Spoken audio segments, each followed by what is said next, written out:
from my heart and from my hand. Why don't people understand my intention? Hey FOT Nation, it's Tim Sackett, and I'm here back with the Weird Science videocast sponsored by FOT, and of course our great friends at Higher View. Make sure you go check them out because they're letting us do all this stuff and bringing cool people. Today I have the none other than Jim D'Amico. He's the Director of Talent Acquisition from Spectrum Health. And Jim, I'll let you introduce yourself, but I know you guys have won like a Candy for Candidate Experience. You're like the best damn HR or talent acquisition team on earth. Like, explain to us kind of what you've won and all the background from your background. Sure. So Spectrum, we're the largest employer in West Michigan. We have about 22,500 employees. So we have a very proactive TA team. So past 2 years, we've won Candidate Experience Awards, which we think are really great because we get 190,000 applications a year. So to make sure everyone has a good experience, that means a lot to us. And this year we did win ERE's Large Talent Acquisition Team of the Year, which began a year-long celebration last month. So clearly you guys are doing some great things, doing the right things. You know, for the audience, the one thing that they probably don't know, you and I have known each other for a number of years. And the cool thing we did is just last week we co-organized and basically put together the Michigan Recruiters Conference, which is the first talent acquisition conference that I know of ever taken place in Michigan. And basically kind of a state level ERE, for lack of a better kind of term. People know ERE. And one of the things that you and your team did was present on metrics and analytics and some of the things you're doing. And instead of going through that entire thing, one of the things that I think that struck a chord with the audience and people were really like, they had so many questions to you guys about, was you do something called swim lanes with your talent acquisition team. Explain kind of what that is, and then we'll get into the details of it. Sure. So essentially, not every position we recruit for is created equally. So we organize these swim lanes to be efficient for the business. And we have 3 different swim lanes, and they are very simply based on the level of recruiter intervention required to fill the position, as well as the barrier to entry for candidates. So explain that. So you have 3 swim lanes, and you guys call them what, A, B, and C? Yeah, very creatively, we call them A, B, and C, yes. not like freestyle backstroke and butterfly. So give us an example of what's an A lane, a B lane, C lane type of position. Sure. So starting with C lane, those tend to be our entry-level positions. Those might be environmental services, nutrition services, but even positions like an entry-level nurse, where the only barrier to entry is having a BSN. Position like that, managed through a posting, we're going to get a ton of qualified applicants. The recruiter doesn't have to do a lot. There's not a lot of differentiation between the candidates. We generally fill those through a blitz model. So high volume type of stuff. Exactly. Always a need, always multiple openings, always a strong flow of qualified candidates. B lane tend to be most of our professional positions, so they usually require a certain level of education in addition to a certain level of experience. Those positions, we're pretty blessed. I mean, we're well known. We have a great employment brand, so we may fill those through a posting. We may have to do sourcing on those. A lanes, massive recruiter intervention. We can post that position everywhere in the world, and we're not going to get people coming to us. Those are specialized nurses, specialized IT positions. Those positions require, dedicated sourcing and really what we would consider, old school smile and dial recruiting. Yep. So give us a little taste of what the metrics look like for like a C lane person. They're the high volume folks. How many recs, how many actual hires are they going to make on a weekly, monthly basis? Sure. So our C lane recruiters, they're going to carry probably about 50 recs because they're essentially the same rec. So they can bear that burden. They're going to fill anywhere between 10 and 15 positions a week. So, roughly 60 in a 4-week period. What we look at for them is we really look at how they're managing their funnel.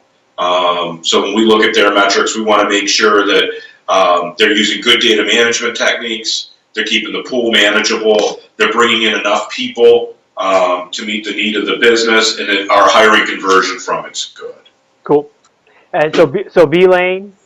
So B lane, now this is going to get a little bit, more finesse in the metrics. So our core metric for any A or B lane recruiters, we look at their interview to send out and their send out to hire. That's where it all starts, because that's about their efficiency, and that's helping us determine whether or not they really know what they're recruiting for. So we look at those metrics. We look at their time to fill. We actually have a really cool dashboard that we showed at the event that we can break down every step of the recruiting process and who owns which step, whether it's us or the hiring manager. So we look where the efficiencies are coming there. Also with the A and B lane recruiters, we put a high premium on their offer acceptance rate, because it's so much work for them to get those qualified candidates. And when I started here, we had a good offer acceptance rate. We didn't have an amazing offer acceptance rate. Now our offer acceptance rate is 99.54%, because we measure it, we look at it, we talk about it all the time. Well, within that too, though, it's not just about, because you could offer and be the best at offering for everything. What's some of the training, what some of the conversations you have with those recruiters to close, pre-close, continue to close? I mean, there's a lot of that. So talk to us about some of that stuff that you've done. Sure, it's a much softer, sweeter version of Alec Baldwin's speech in Glengarry Glen Ross, right? It's that concept of always be closing, and working with the candidates and using our market knowledge to make sure that everyone's level set from the beginning. We also have to work with hiring managers to make sure that they're level set on the offers and understand what's motivating those candidates. But we have that conversation every touch point we have with a candidate. We're going through that trial close again to make sure, has anything changed? Is there another player involved?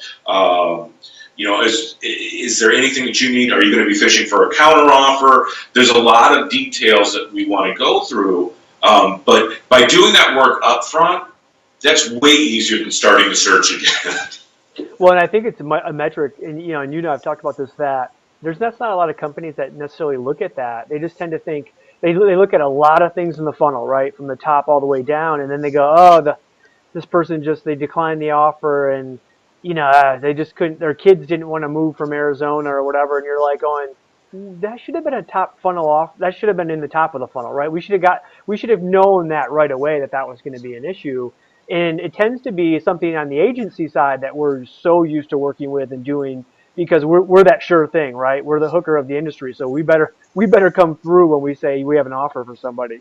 But on the corporate side, it's kind of forgotten about. There's so much time, money, and effort and resources spent to have anybody follow up at that point is just a waste.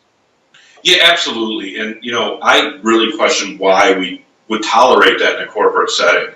Part of my role as director is to make sure that my staff has the tools that they need and they're able to do their job in a way that is pleasant to them as well. And restarting searches is not going to win them over. Yep. So talk to me a little bit. So this is a question completely different, but I know it's something on people's minds, especially when we talked about the swim lane thing, and you have your high volume recruiter, your mid volume, your specialty recruiter, and you have all these people working within your team, and they're all kind of working together. They know each other. What about that? Do you have any of that conflict between the groups where they go, oh, that high volume person, that job is easy. All you got to do is post and pray, and you get resumes, and then you just hire people. I'm out here busting my butt trying to find, software engineers or whatever it might be. How do you manage that within the team, knowing that that's just going to be something that's going to come forward? Sure. So one, we put a big focus on our culture and our teamwork. So we spend a lot of time making sure that the team is integrated. But when you look at it, our entry-level position are those high-volume recruiters. So our recruiter twos that are doing our B-lane recruiting, they are helping to develop those recruiter ones. And the whole goal is for those recruiter ones to become recruiter twos. The recruiter threes that are those specialized recruiters doing those A-lanes, it's the same thing. So it's sort of a cyclical process in our group, and we have the recruiter twos and the recruiter threes all should be looking to identify their replacement as they move into their next roles. So that does keep it much more family-like as a team. Yep. Well, no, so I think what you've done is create a career ladder within your own team to say, hey, as you progress within your recruiting career, we're gonna throw harder, more challenging stuff on. With that comes a little more compensation, a little higher level position, from a title standpoint, it kind of moves up. So I think that's awesome because I love the concept, and I think so many people did and connected with that. So that was cool. So hey, just a real quick level set. Obviously, you're on the Weird Science video cast. I have Jim D'Amico with Spectrum, and I want to thank Jim for taking his time today. I want to thank the great folks at Higher View as well for allowing us to do this. Fistful of Nation, we're out. See us next time on the Weird Science video cast number 4. From my heart and from my hand, why don't people understand my intention?